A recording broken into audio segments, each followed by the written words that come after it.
Bom, gente, estamos iniciando mais um período aí, né? Nosso terceiro bimestre. E nós vamos iniciar esse bimestre falando aí sobre a Grécia Antiga, certo? Para a gente entender melhor a localização, né? Vamos ver aí um pouco da geografia. A Grécia Antiga, ela está localizada aí na Península Balcânica, que corresponde a essa região pontilhada em vermelho, né, no mapa.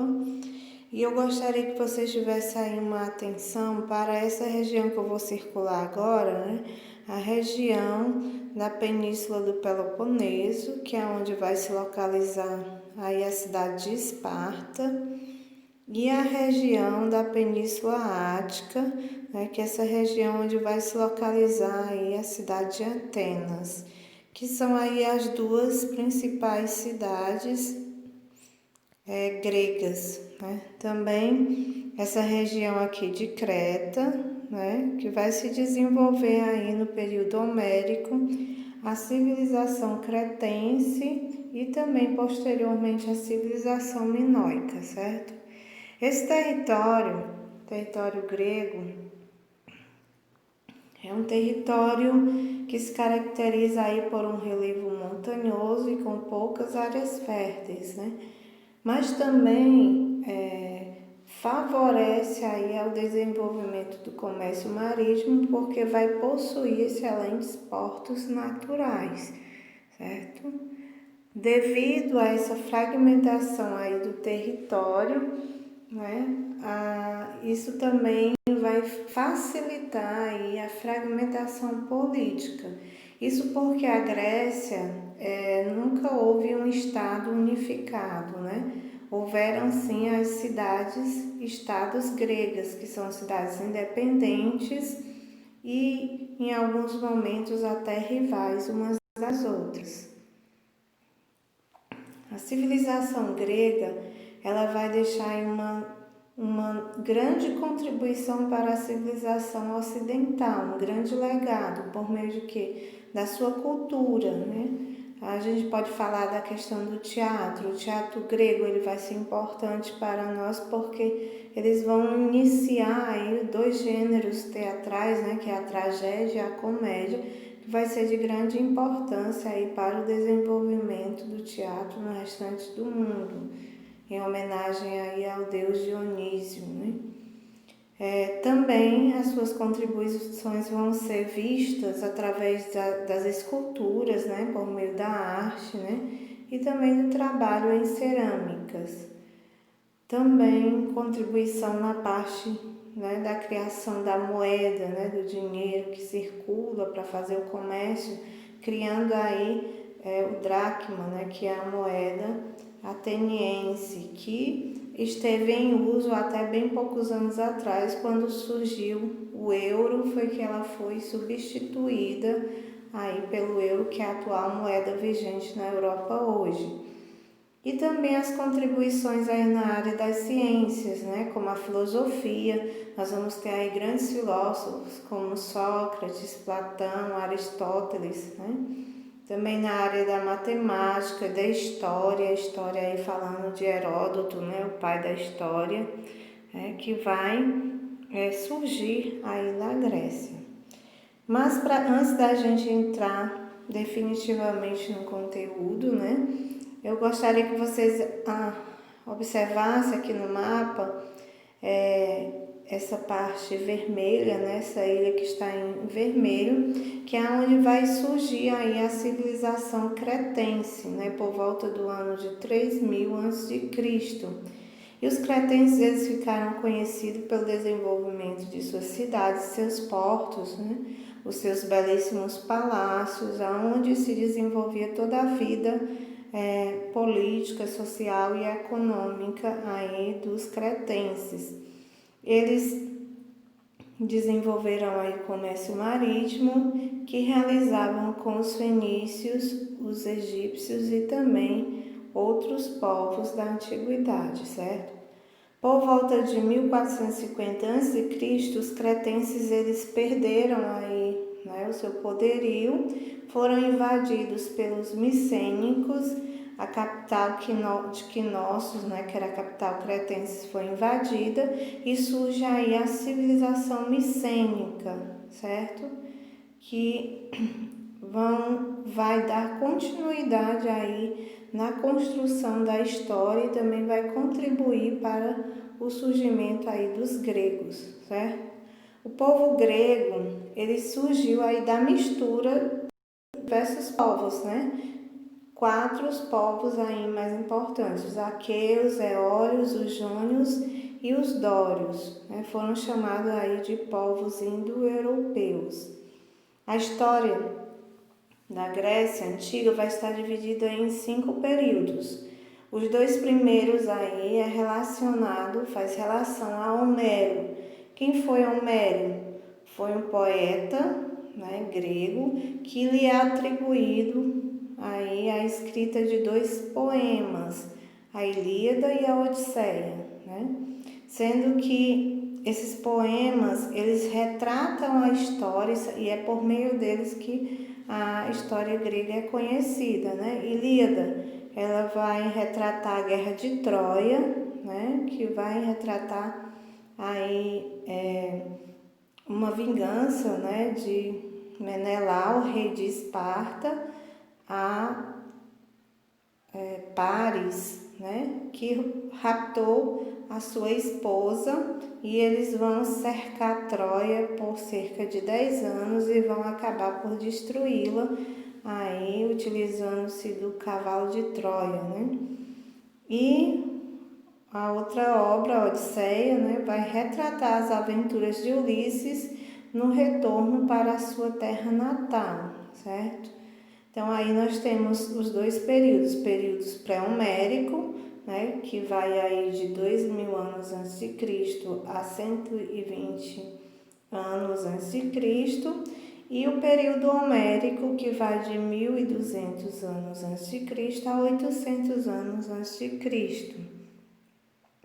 Dando continuidade aí, é no período homérico, né, que também vai surgir aí a organização social do povo grego. E a unidade de produção vai ser as gêneros. O que são as gêneros, gente? São as grandes unidades familiares com origem de um ancestral comum. Ou seja, aqui nós temos um exemplo, né? O indivíduo, né? Que essa figura, ele vai constituir sua família, né? E a família desse indivíduo vai formar aqui as gêneros, né? As gêneros unidas vão formar as fratarias. As fratarias unidas vão formar as tribos e as tribos unidas vão formar aí as demos, né? Essa vai ser a unidade de produção durante o período homérico. Mas durante esse período, o que vai acontecer na Grécia? Um crescimento populacional, certo? E esse crescimento populacional, ele vai favorecer o quê? O surgimento das cidades-estados. Isso porque as gêneros, né? Elas vão deixar elas não vão mais conseguir produzir alimentos para todos, certo? Então surge aí a necessidade de se criar uma nova forma de organização, né, devido aí ao aumento demográfico, urbano e mercantil. Então surgem aí as polis gregas, que são as chamadas cidades-estados, certo? Essas polis, elas estão organizadas da seguinte forma: possuem aí uma área urbana, com praças, edifícios públicos, templos, oficinas, núcleos político e religioso, né? E tem também a sua área rural, né? Onde vai ser praticada aí a agricultura e a criação de animais. O que vai ser de comum nessas polis? A questão da cultura. Nós vamos ter aí a língua, né? A língua ela vai ser comum em todas as polis, que é o grego, né? O grego vai dar origem aí posteriormente ao latim, né, que vai ser a língua mãe da língua portuguesa, dos franceses, do espanhol e aí vai, certo? Também a religião, porque eles vão ser politeístas, ou seja, eles cultuam vários deuses, né? E esses deuses gregos, eles estão muito ligados aí à questão da mitologia, né? Mitologia grega. Nós vamos ter Zeus, que é o mais importante dos deuses, e em homenagem a Zeus que vão ser criados aí os Jogos Olímpicos, né? Depois nós vamos ter aí outros deuses como Hera, Ares, Afrodite, Atenas, Poseidon, Dionísio, né? Que é aí o deus responsável pela criação do teatro, né? Nós vamos ter também as colônias gregas, que essas colônias gregas elas vão ser importantes para o povoamento aí do mar Mediterrâneo, o mar Egeu e o mar Negro, né? Que são colônias que vão se transformar em grandes centros comerciais, favorecendo aí o desenvolvimento do comércio marítimo. Vamos falar das duas cidades mais importantes, mas também existirão outras, né?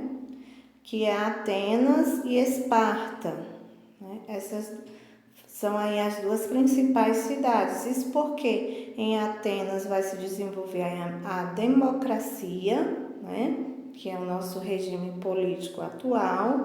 Em Esparta eles vão viver aí do militarismo e vai ter aí o seu destaque na história, certo? Então, Atenas, o berço da democracia, ela foi fundada pelos jônios na região aí da Península Ática no século X a.C. e se torna aí grande centro de comércio marítimo, certo? Em Atenas, inicialmente eles começam com um regime político aí a monarquia, mas depois, que é o governo aí dos reis, né? Os reis vão se enfraquecendo, surge a oligarquia, governos de poucos, né? Essa oligarquia ela vai também passar por crises, né? Vão surgir aí os juristas com Drácon e Solon, que vão aí criar leis que favorecem aí os mais pobres. Na sociedade, né, nós vamos ter aí os cidadãos, os eupátridas, né, que eram aqueles que tinham as melhores terras e eram aí os nobres, né, os metecos e os escravos, certo? Devido aí os conflitos, né, nessa forma de governo da oligarquia, vai ser criado aí por Clístenes a democracia, certo? Que é um tipo de governo onde todos os cidadãos são iguais perante a lei. Só que em Atenas, essa ideia de cidadão ela é muito limitada. Por quê? Porque quem vai ser considerado cidadãos, né? Jovens, né? Ou adultos a partir de 18 anos, né? Filhos de pai e mãe atenienses, que vão ser considerados cidadãos e que vão ter direito aí de participar da eclésia, né? Que é a Assembleia do Povo, certo? Portanto, vão ficar de fora os estrangeiros, os escravos, as mulheres, né? Aqueles que não tinham aí, que não se encaixavam nesse padrão, certo? A democracia ateniense vai ser uma democracia direta. Por quê? Porque os cidadãos, né, eles vão votar diretamente na lei, certo? Diferente da nossa democracia, que a nossa democracia ela é representativa e indireta. Por que representativa? Porque nós escolhemos aí os nossos representantes para eles votarem na lei por nós, né, nos representando. Também havia o Conselho dos 500, que eram anciãos aí sorteados para elaborar as leis, né? Uma outra cidade importante vai ser aí Esparta, né, que vai se localizar na península do Peloponeso, é fundada pelos dórios no século IX a.C. e é uma cidade militarista, certo? O seu principal objetivo é formar cidadãos modelos, né? prontos para o exército. Então, eles vão organizar toda a vida e a estrutura, né, de Esparta vai ser voltada aí para o militarismo, né? Sua economia, a agricultura, a sociedade, vamos ter aí os espartanos, os periecos e os ilotas. Eles também vão ter aí na sua oligarquia, né? Eles vão ter a Gerúsia, né? Gerúsia é um conselho de anciãos que vão aí ser responsável pela questão da criação das leis, né? Eles vão ter a Pela, né? Que é a Assembleia, para votar, e também o Conselho dos Éforos, certo? Falando agora no quarto período, que é o período clássico, né? Foram importantes nesse período as guerras médicas, onde os gregos travaram batalhas contra os persas que queriam invadir a Europa, né? E sobre a liderança de Atenas, né? Os gregos vão vencer aí os persas. E Atenas lidera aí a questão da hegemonia nesse período, que vai levar como consequência a Guerra do Peloponeso. Isso porque Esparta não vai ficar satisfeita com o brilho de Atenas e as cidades gregas vão guerrear entre si, certo? E por essa situação ocorrida, elas vão ficar debilitadas aí, né? E quem vai se aproveitar disso vai ser o rei da Macedônia, Filipe, né? Que vai invadir a Grécia, certo? E inicia-se um novo período, que é o período helenístico, onde Alexandre o Grande, né? Ele vai derrotar aí a Grécia e expandir o território da Macedônia até o vale do rio Indo, dando início a uma nova cultura, que é a cultura helenística, né? Processo de integração entre os elementos culturais orientais e a cultura grega, certo? Encerramos por aqui.